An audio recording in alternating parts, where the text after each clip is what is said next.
اعوذ باللہ من الشیطان الرجیم بسم اللہ الرحمن الرحیم ها أنتم هؤلاء حاججتم فيما لكم به علم فلم تحاجون فيما ليس لكم به علم والله يعلم وأنتم لا تعلمون ما كان إبراهيم يهوديا ولا نصرانيا ولكن كان حنيفا مسلما وما كان من المشركين۔ سورہ آل عمران، سورہ نمبر 3، آیت number 66-67۔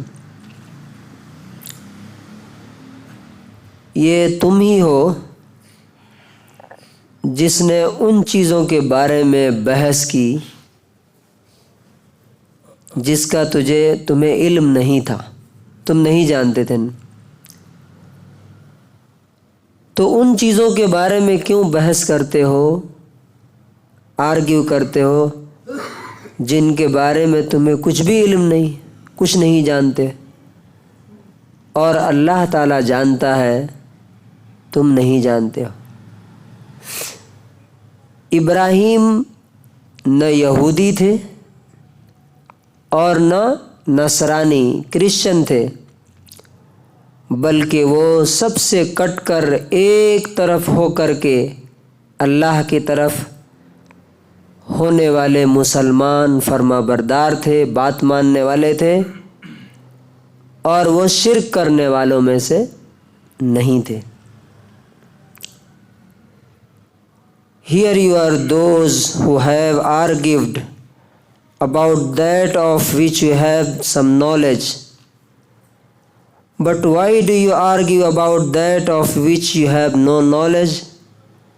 And Allah knows while you know not. Ibrahim was neither a Jew nor a Christian. He was one inclining toward truth, a Muslim submitting to him, and he was not of the polytheists.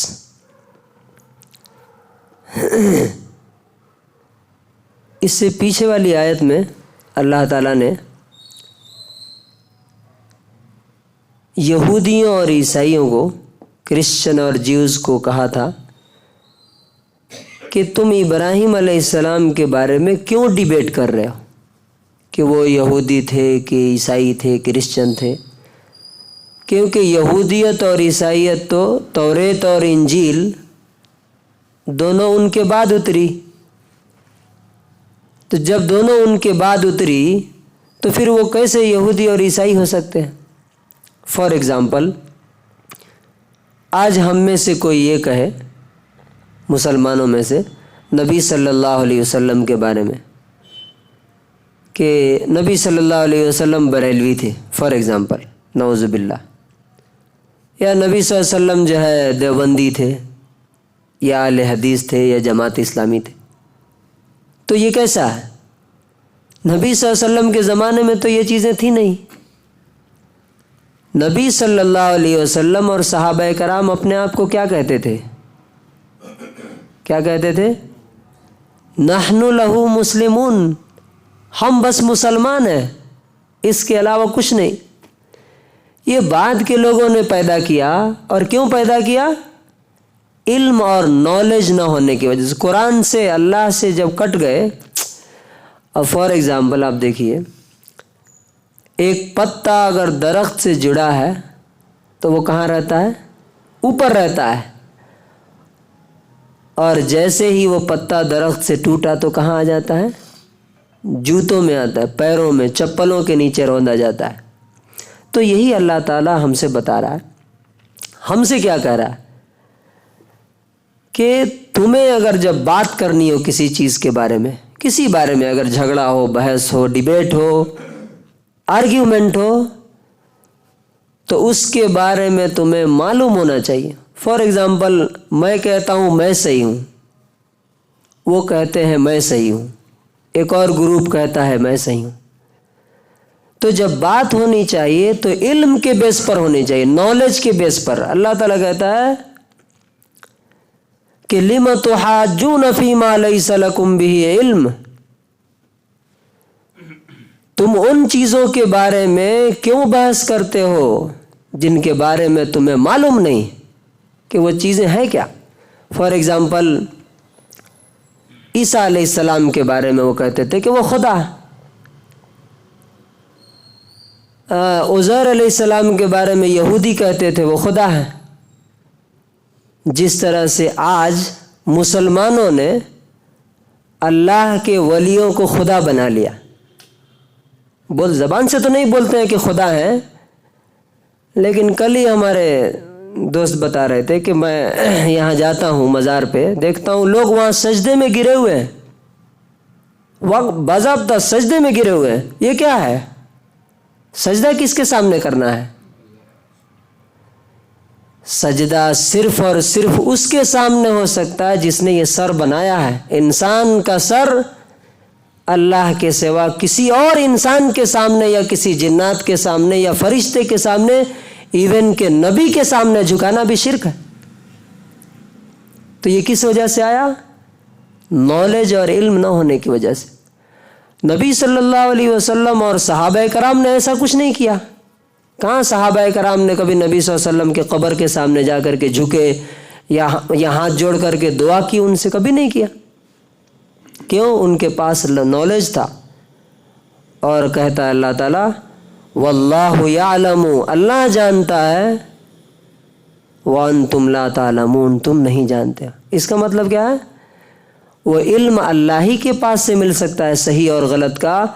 دوسرا کوئی بھی آپ کو بتائے گا تو کچھ نہ کچھ ملا کے بتائے گا، کچھ نہ کچھ اپنا فائدہ اس میں دیکھ کے بتائے گا. وہ اللہ ہی تعالیٰ ہے جو فائدے اور نقصان سے اوپر ہے. اس کو ہم سے کچھ نہیں چاہیے بلکہ وہ دینے والا ہے.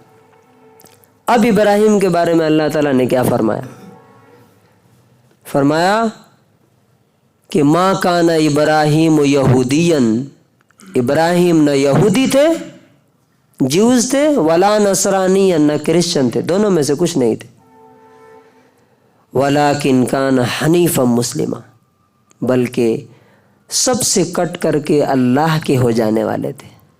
اور مسلمہ، اللہ کی بات پر فوراً سر جھکا دینے والے تھے.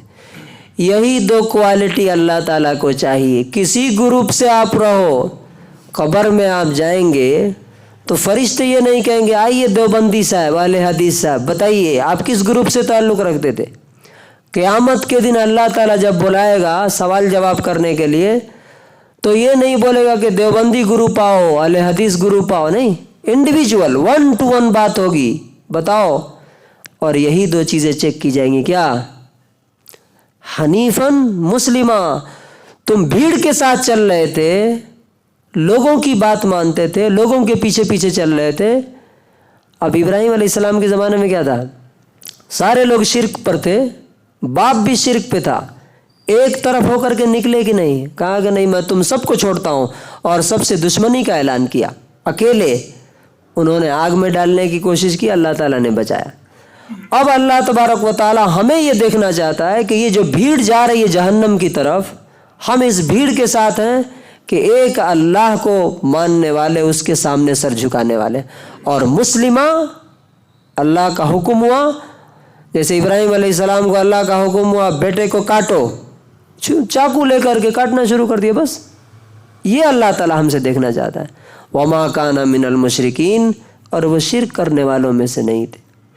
تو کنکلوژن اور خلاصہ کیا ہے پوری اس بحث کا، یہ آیتوں کا، کہ اللہ تبارک و تعالی ہمیں صرف یہ دیکھنا چاہتا ہے کہ ہم اس کے فرما بردار اور اوبیڈینٹ ہیں کہ نہیں.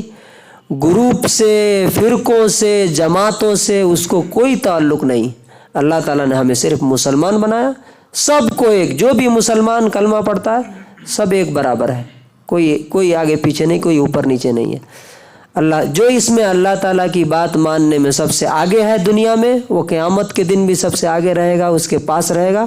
جو جتنا پیچھے ہے، جو جتنا نیچے ہے، وہ جہنم میں اتنا ہی نیچے جا کر کے گرے گا۔ اللہ تبارک و تعالیٰ سے دعا ہے کہ اللہ تعالیٰ ہمیں بھی ابراہیم علیہ السلام کی طرح اس کا فرما بردار اور اس کی طرف یکسو ہو کر کے زندگی گزارنے والا بنائے۔